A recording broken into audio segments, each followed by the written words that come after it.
Good afternoon students. आज IMAT का हम टॉपिक पढ़ेंगे nature of markets for products. The market, इसमें क्या हमारा the market for the product can be categorised as follows. पहला है purchase market, then industrial market, then seller and government market. अब द फॉलोइंग ब्रीफ डिस्क्रिप्शन है हमारे purchase market में क्या होता है। The purchase market, the buyer market consists of all individuals or organization who actually consume that product or service। अब purchase market में क्या होता है, जो हमारा बायर होता है खरीदने वाला, वो कंसिस्ट ऑफ इंडिविजुअल या organisation who actually consume that product और सर्विस, उस सर्विस को लेना चाहता है मार्केट से। A large portion of this product या market is the domestic consumer. अब लार्ज पोर्शन जो मार्केट का है वो डोमेस्टिक मतलब लोकल पास के होते हैं। Who purchases the product service for the personal use, जैसे कि अपने पर्सनल यूज़ के लिए लेते हैं। Thus the buyer is not intended, जो बायर है to purchase the product and trade with it, तो बायर नॉट इंटेंटेड रखता है उसमें परचेज करने के लिए प्रोडक्ट को, सर्विस या ट्रेड के लिए। Consumer market consist of families who purchase product. Consumer जो होता है हमारा वो कंसिस्ट ऑफ फैमिली होती है एक तरह की हमारी, जो परचेज प्रोडक्ट को करती है, हमारी जो कंज्यूम करती है, दैट इज ना कंज्यूमर, जो जैसे कस्टमर्स हमारे हुए। देन हमारा आता है industrial market. It is also called product market. Industrial market में आपका क्या होता है, प्रोड्यूसर मार्केट कहा जाता है इसको। दीज इंक्लूड इंडिविजुअल और ऑर्गेनाइजेशन। इंडिविजुअल अलग होगा या फिर ऑर्गेनाइजेशन होगी जो परचेज की गुड्स और service, so that can produce some other product, वो कुछ प्रोड्यूस कर सकें नया प्रोडक्ट करने के लिए, टू प्रोडक्ट मार्केट में लॉन्च करने के लिए, और provide some service to other consumer, या सर्विस देंगे किसी अदर कंज्यूमर को जो कंज्यूम करे। This type of market mainly consist of the following markets. कौन कौन से हैं, मैन्युफैक्चरिंग इस्टेब्लिशमेंट आपका, फिर एग्रीकल्चर प्रोड्यूसर, देन आपका आता है public utility, transport agency, construction, service industries, इस तरह से आपका आता है। देन आपका इसके बाद जो हमारा पॉइंट आता है सेलर मार्केट। सेलर मतलब सेल करने वाला।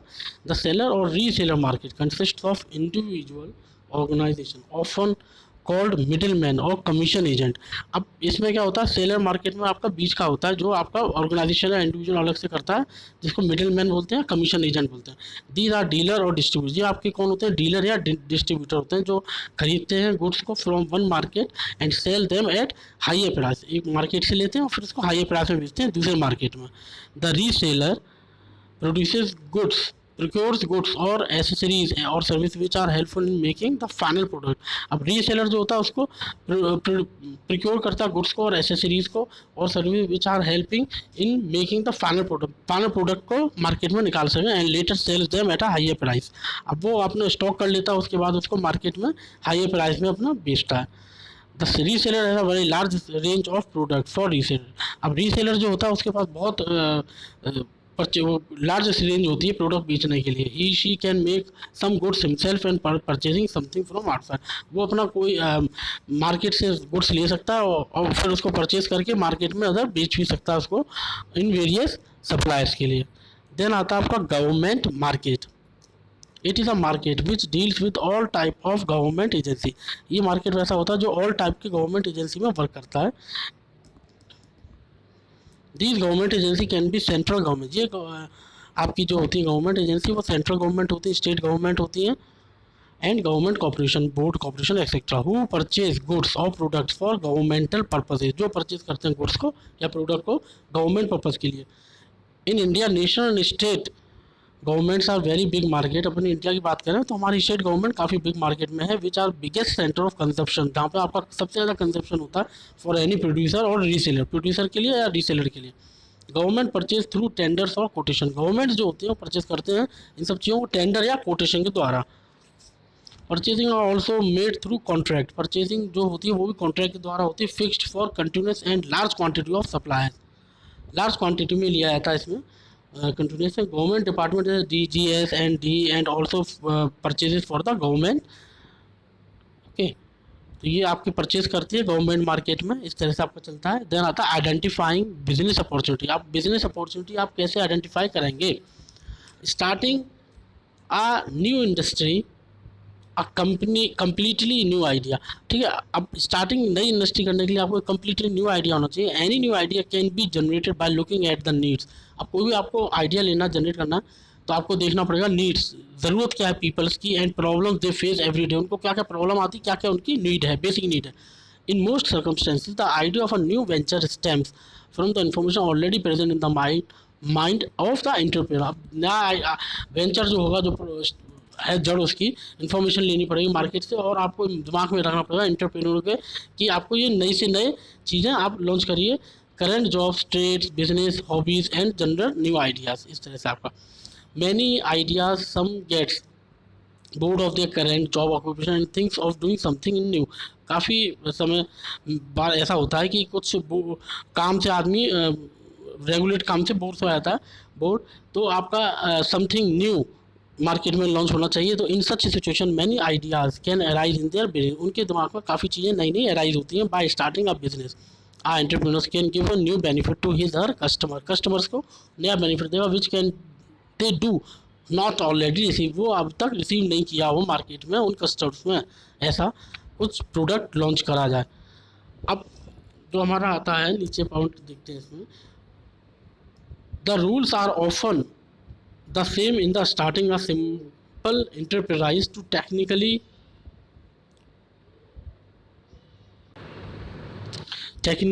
the rules that are the same in the starting enterprise to technically sensitive enterprise. The need is to work already being done differently with a new thing. हमारा rule ये होता है कि कुछ already अगर हो चुका है तो डिफरेंटली नई थिंकिंग, नई सोच के साथ हम कुछ लॉन्च करें. At present there is no business. अब प्रेजेंट में कोई बिजनेस नहीं है which have no scope for improvement और इनोवेशन. कोई इम्प्रूवमेंट या इनोवेशन नहीं हो रहा है. Under service related business some specific components में भी इंपॉर्टेंट फॉर द एंटरप्रेन्योर. अब सर्विस रिलेटेड बिजनेस की बात करूँ मैं तो उसमें स्पेसिफिक कंपोनेंट्स हैं जो इंपॉर्टेंट होते हैं एंटरप्रेन्योर के लिए, जो मार्क कर सके मार्केट एंड डिस्करेज कंपटीटर. जो आपके कंपटीटर हैं उनको डिस्करेज किया जाए. These components are trademark, a formula और organise system. The best way to discourage your competitor. आप कंपटीटर को बेस्ट कौन सा तरीका है वे जो कंपटीटर को आप डिस्करेज करेंगे, is providing your best recognition. आप अपनी एक रिकग्निशन लें and the best service in the market. Service में बहुत अच्छा मार्केट दें, मार्केट बेस्ट सर्विस दें, thereby gaining customer confidence, जिससे कि कस्टमर्स को आपके ऊपर विश्वास हो जाए. ऐसा कुछ आप करके दें. अब इस केस में ये है कि आप मार्केट में किसी पर विश्वास जमाएंगे, रिकग्नाइज करेंगे, पहचानेगा, वो आपको जानेगा, तो उससे आपका ये बिजनेस ऊपर अप होगा. देन अगर हम बात करें अब इसमें among the various types of business opportunity small scale service business in the fastest and most easy startup enterprise. अगर हम बात करें बिजनेस अपॉर्चुनिटी स्मॉल स्केल में जो है बहुत जल्दी आपका फास्टेस्ट ग्रो होता है और इजीली स्टार्टअप आप कर सकते हैं उसमें. If the entrepreneur does not have any special merit. अगर एंटरप्रेन्योर जो है उसके अंदर उसको कोई मेरिट नहीं मिलती स्पेशल और scientific research and has limited capital, उसके बाद लिमिटेड कैपिटल मतलब आपका मनी से, then small scale service business is ideal start. आपका स्मॉल स्केल जो है वो बिल्कुल बेकार रहेगा, आइडियल मतलब खाली रहेगा, जो उसमें स्टार्टिंग अच्छी नहीं हो पाएगी. This will gain some much needed experience and will be launching a pad for future. अब ये आपको कुछ फ़ायदा ज़रूर देगा, एक्सपीरियंस मिलेगा, लेकिन आपको ये भविष्य में लॉन्च अच्छे से बेटर एक्सपीरियंस नहीं मिलेगा इसमें. If the entrepreneur has some capital then it may be a better option to buy a enterprise. अगर एंटरप्रेन्योर के पास कुछ कैपिटल है तो वो एंटरप्राइज को बाय कर सकता है, मतलब उसको आगे रनिंग कंडीशन में अच्छे से रख सकता है. This saves a couple of year in the setting up inter. इससे क्या होता है आपका कुछ साल आपके आगे एंटरप्राइज के खींचे जाएंगे जिससे कि वो आगे चल जाए. अब इसमें मोस्ट इंपॉर्टेंट बात क्या आती है आइडेंटिफाई बिजनेस को, आपको आइडेंटिफाई करने के लिए बिजनेस को सबसे बड़ा ये लास्ट में बता रहा हूँ पैराग्राफ में. One should never purchase a business enterprise at its peak. जब वो पीक पर हो उसको नहीं लेना चाहिए बिजनेस को. This will cause the entrepreneur to suffer a long term trade deficit. मतलब आपका जब वो पीक पे चल रहा हो उसको आप परचेज करेंगे उस समय शुड डालने हो तो एंटरप्रेन्योर आपका लॉन्ग टर्म में ट्रेड डिफीट होगा. This will make very difficult to pay at higher interest rate and will have to pay more money. आपको ज़्यादा से ज़्यादा डिफिकल्टी है और हाइयर इंटरेस्ट रेट देना पड़ेगा, जो जिसके कारण आपको पे ज़्यादा से ज़्यादा मनी करनी पड़ेगी, क्योंकि वो हाईएस्ट पीक पे है मार्केट में और उसमें ऑलरेडी प्रोडक्शन बहुत ज़्यादा हो चुका है. अब उसको आप परचेज़ करते हैं तो आप उसको मेंटेन नहीं कर पाएंगे, क्योंकि उसमें रिक्वायरमेंट कस्टमर्स की, कंज्यूमर्स की बहुत ज़्यादा होंगे उसमें, तो आप मेंटेन नहीं कर पाएंगे उसको एकदम से रनिंग कंडीशन के में. देन आपका आता है कंसीडरेशन फॉर प्रोडक्ट सिलेक्शन. आपका प्रोडक्ट सिलेक्शन किस तरह का होना चाहिए जो आप कंसीडर कर सकें. Selecting a more beneficial product is important component in the success of entrepreneur.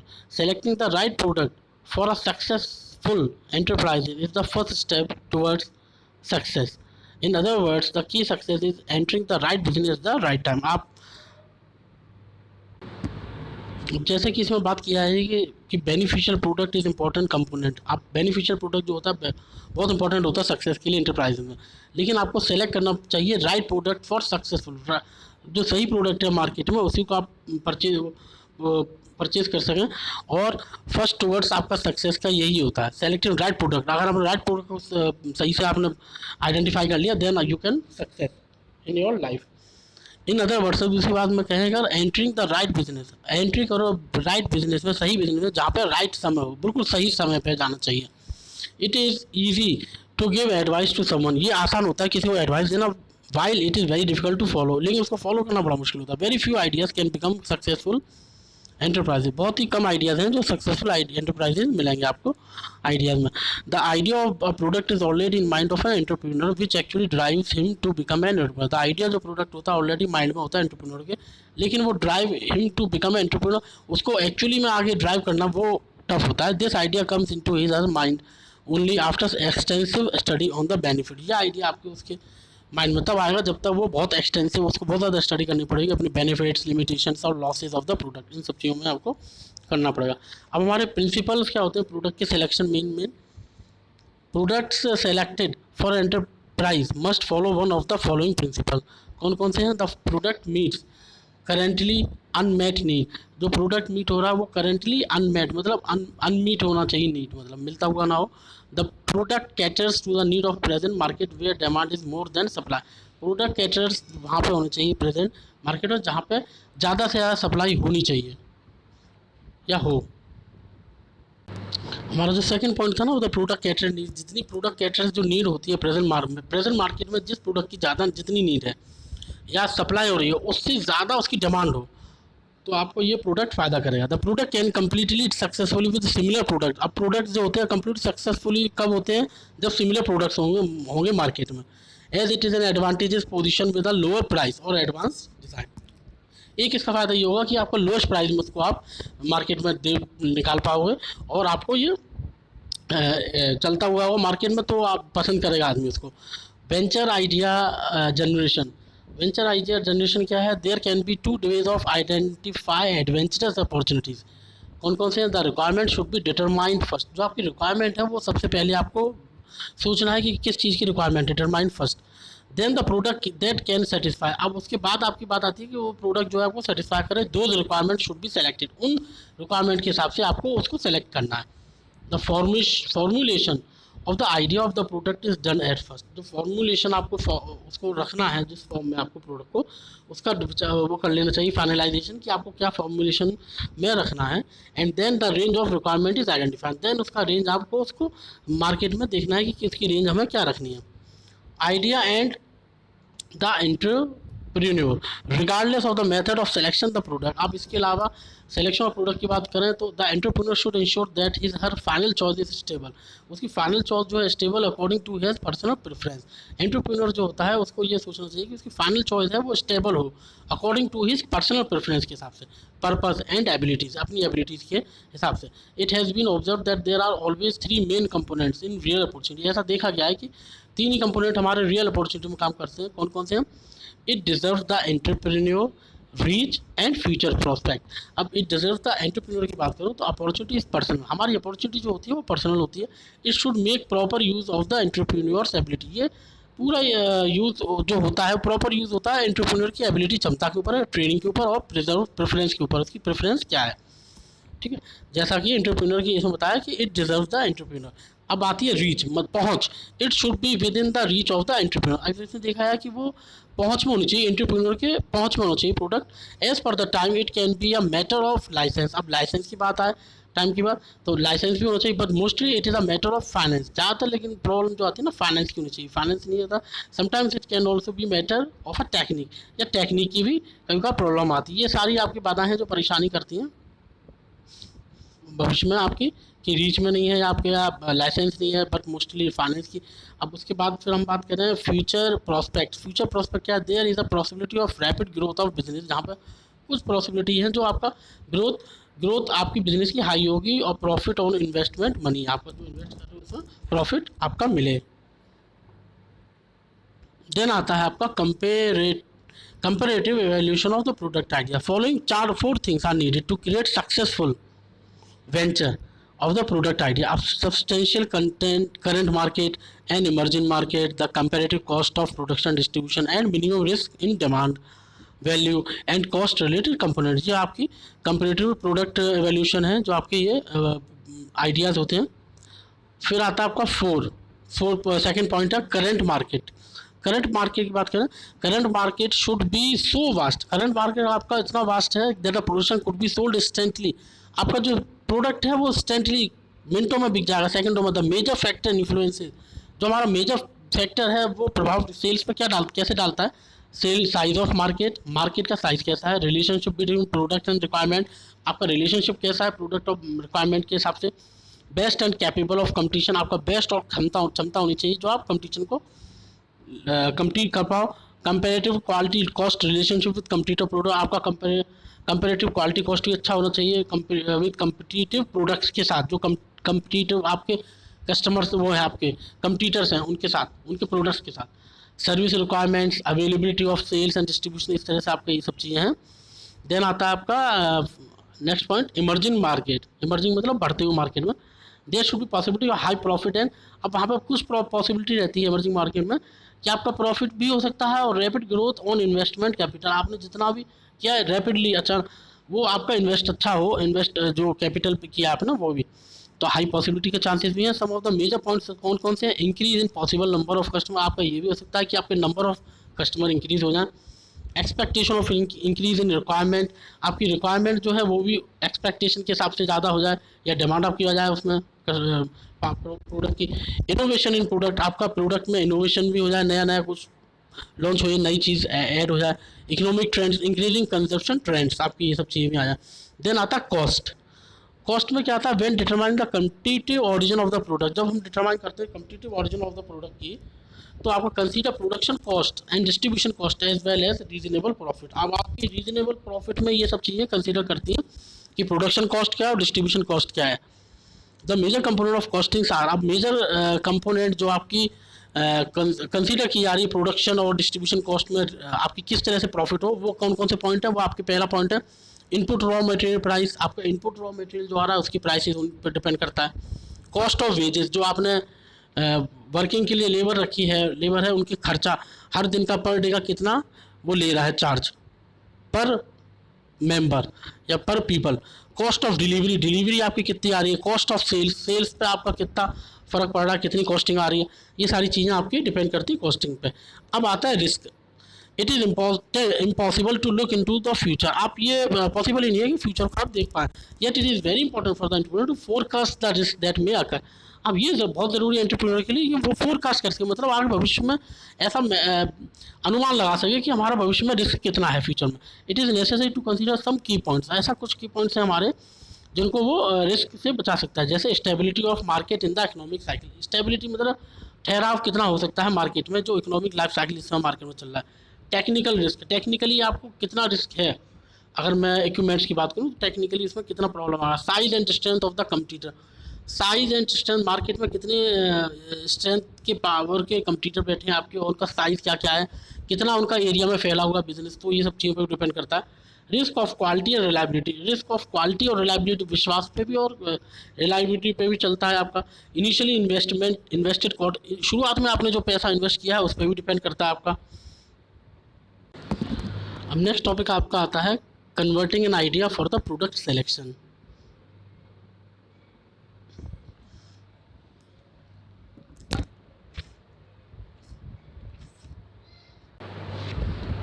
हमारा क्या आइडिया रहता है आपका, कन्वर्टिंग आइडियाज़ क्या है हमारे। Before converting an idea into business opportunity there is a pre feasibility study and then feasibly study, आपको pre feasibility study करनी चाहिए कन्वर्टिंग आइडिया बिजनेस को लेने के लिए, अपॉर्चुनिटी के लिए। प्री फीजिबिलिटी स्टडी क्या होता है? Because full feasibility study is very expensive. Full feasibility study अगर आप करोगे काफ़ी एक्सपेंसिव पड़ेगा, टाइम कंज्यूमिंग, टाइम भी बहुत लगेगा।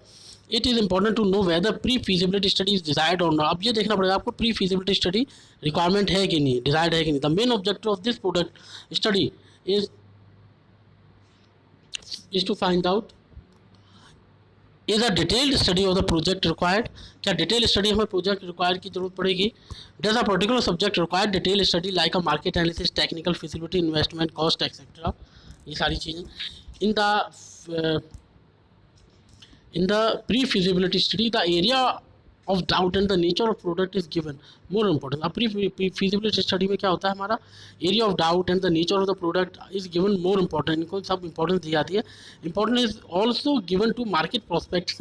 importance हमें market prospect और raw material में भी देनी पड़ेगी। pre-feasibility study can be done for any या अदर फॉलोइंग कंपोनेंट्स। किस तरह से? प्रोडक्ट डिस्क्रिप्शन उन्हें देखना पड़ेगा, हमें मार्केट डिस्क्रिप्शन लेना पड़ेगा, आउटलाइन ऑफ टेक्नोलॉजी वेरिएबल्स लेनी पड़ेंगे, अवेलेबिलिटी लेनी पड़ेगी मेन प्रोडक्ट फैक्टर्स की, प्रॉफिट एस्टिमेशन लेना पड़ेगा। ये सारे हमारे वो है प्री फीजिबिलिटी स्टडी जो आपको इस तरह से आपको लेने पड़ेंगे। Because this study is only for the screening, एक स्क्रीनिंग होती है of the product. Therefore it is if any time और point it seems that this study is not necessary then it can be left in the middle. अगर आपको ऐसा लगता है कि ये सारी चीज़ें आपकी स्क्रीन के लिए होती है, लेकिन अगर आपको लगता है कि ये उतनी यूज़फुल नहीं है, तो आप बीच में मिडिल में उसको लेफ्ट कर सकते हैं आराम से। फिर आता है फीजिबिलिटी स्टडी। फीजिबिलिटी स्टडी में आपका क्या है? On the basis of pre feasibility